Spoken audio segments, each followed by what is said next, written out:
اب میں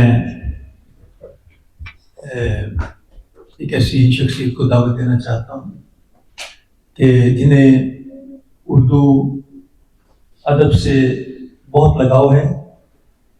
آپ نے جرمنی سے ڈاکٹریٹ کیا اور آپ کا شعبہ جس میں آپ نے تعلیم حاصل کی کیمسٹری ہے، مالیکولر بایولوجی ہے، اور اسی میں آپ نے پی ایچ ڈی کی ڈگری جرمنی سے حاصل کی. ہمارے لیے یہ باعث مسرت ہے اور ہم پاکستانیوں کے لیے بھی آپ باعث فخر ہیں. اور اس کے ساتھ جب میرا ان سے تعارف ہوا تو میں نے انہیں اس بات کی تحریک دی کہ آپ اردو کے لیے کچھ لکھیں. تو انہوں نے کہا کہ میں پہلے لکھا کرتی تھی، اب کافی عرصہ ہوا کہ قلم سے رشتہ نہ رہا. تو میں نے انہیں کہا کہ آپ کچھ نہ کچھ لکھ کر لائیں، کیونکہ ہماری میٹنگ تھی 3-4 دن کے بعد. تو انہوں نے کہا کہ میں لکھ کے لاؤں گی، اور پھر انہوں نے 3 دن کے اندر ایک بہت پیارا افسانہ ہوپ لکھا جو انہوں نے پڑھ کر سنایا. تو مجھے محسوس ہوا کہ شاید مہرین بطول پہلے بھی افسانے لکھتی ہوں گی، لیکن انہوں نے کہا کہ نہیں، میرا یہ پہلا افسانہ ہے جو کہ اپنی تمام فنی خوبیوں کے ساتھ تھا. میں بسط احترام محترمہ مہرین بطول کو دعوت دیتا ہوں کہ وہ اسٹیج پر تشریف لائیں آپ کی بھرپور تالیوں کے ساتھ.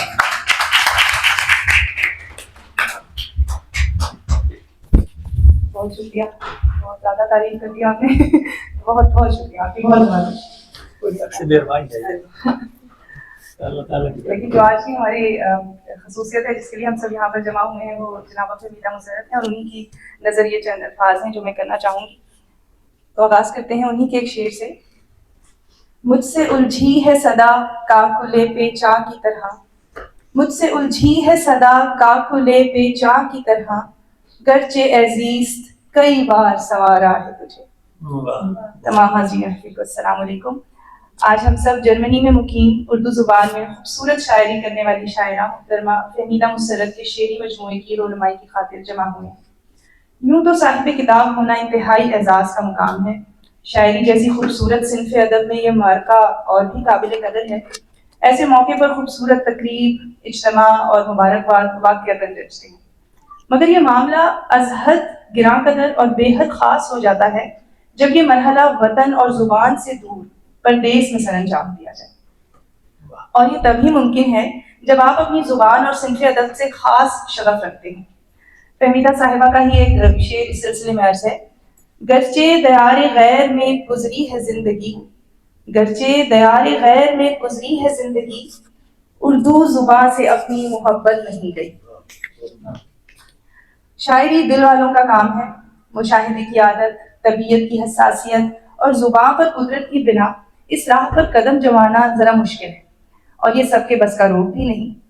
محترمہ فہمیدہ مسرت کے مزاج میں موجود احساس اور سوز کا عنصر ان کی شاعری میں جا بجا نظر آتا ہے. ذہن نظر شعر میں چھلکتا درد دل اس کی مثال ہے. انسانیت جہان میں بکتی ہے جا بجا، انسانیت جہان میں بکتی ہے جا بجا، اور لوگ دیکھتے ہیں تماشا کہیں جسے. فہمیدہ مسرت صاحبہ گو کے کئی برس سے جرمنی میں مقیم ہیں، اور ان کا شعر کہنے کا سلسلہ بھی اسی سرزمین سے شروع ہوا، مگر ان کی زندگی کا سفر میری نظر میں بے حد دلچسپ ہے.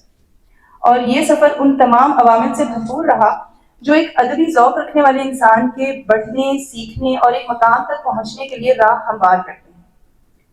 ادب کی کوئی بھی صنف ہو، اس میں قلم اٹھانے کے لیے موضوع، مزاج اور زبان پر قدرت کے ساتھ جو شاید سب سے اہم ہے وہ گرد و نواح کا ماحول ہے اور مشاہدہ.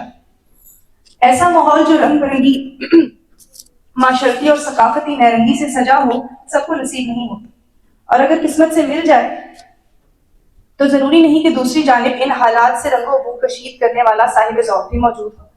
اگر اللہ کی قدرت سے یہ دونوں جز مکمل ہو جائیں تو پھر فن اور آرٹ کی کوئی نہ کوئی قابل دید شکل ضرور وجود میں آتی ہے. اس کی مثال فہمیدہ مسرت صاحبہ کے 2 شعری مجموعوں کی صورت میں ہمارے سامنے موجود ہے. فہمیدہ صاحبہ کی پیدائش کالا باغ شہر کی ہے. دریائے سندھ کے کنارے کوہ نمک کی سرخ پہاڑیاں اور اس علاقے کی میٹھی زبان. ذرا تصور کیجئے دریائے سندھ جس نے انسانی تمدن کی پہل میں اپنا حصہ ڈالا، کیوں کر وہاں جنم لینے والی بڑھنے والی ادب دوست فہمیدہ پر اثر نہ ڈالتا؟ چونکہ ان کے والد محکمہ ریلوے سے منسلک تھے، اس لیے پاکستان بھر کے مختلف شہروں میں تعینات رہے۔ نگری نگری پھرا مسافر کے مصادق ان کو بھی رنگ برنگ علاقوں میں بولیوں اور مزاجوں کے فرق دیکھنے کو ملے اور ان فرق کی مختلف قسموں کو جذب کرنے کا موقع بھی ودیعت ہو۔ نوعمری کا وہ دور جب جوان سال ذہن رومانویت اور حساسیت سے آشنا ہو رہا تھا، اس وقت یہ ہیر سیال اور رانجھے کے دیس جنگ چھنگ میں رہی۔ تھل کا نیم صحرائی ماحول اور دریائے چناب کی غربت نے یقیناً ان پر اثر ڈالا ہوگا۔ اس سے اگلا پڑاؤ ایک دوسرا کونا اٹک شہر بنا۔ پنجاب کے میدانوں سے پٹوہاری پہاڑیوں کے سفر نے ذہن و دل میں کیسی کیسی خوابناک اور زرخیز کہانیاں پیدا کی ہوں گی۔ اٹک جہاں دریائے سندھ اور دریائے کابل ملتے ہیں اور پہاڑیاں منظر کو حسن بخشتی ہیں، یہ سارے منظر، یہ سارے بدلتے ماحول کے رنگ اور زبان، زمین اور موسم کا تغیر یقیناً معاون رہا جب فہمیدہ مسرت صاحبہ کا شاعرانہ اور حساس مزاج پنپ رہا تھا۔ یہی وجہ ہے کہ جب وہ اس دوران میں جرمنی پہنچی تو دیس کے یہ رنگ ان کے ساتھ ساتھ ہم سفر رہے اور یہاں بھی آ پہنچے۔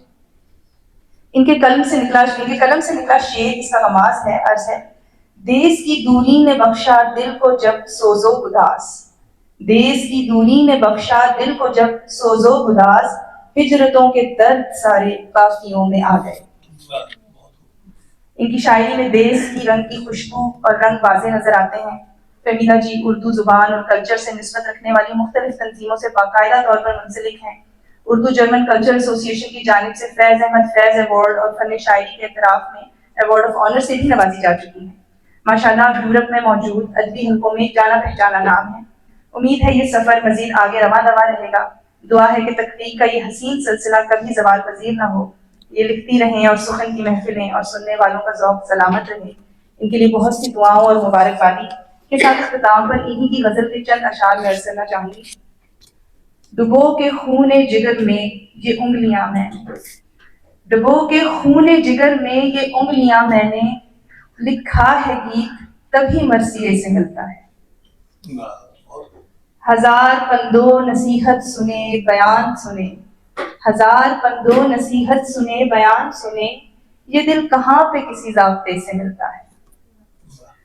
اور آخر میں عرض کرتی ہوں: وہ دور جاتا ہے جتنا بھی اب مسرت سے، وہ دور جاتا ہے جتنا بھی اب مسرت سے، جدھر بھی رخ ہو میرے راستے سے ملتا ہے۔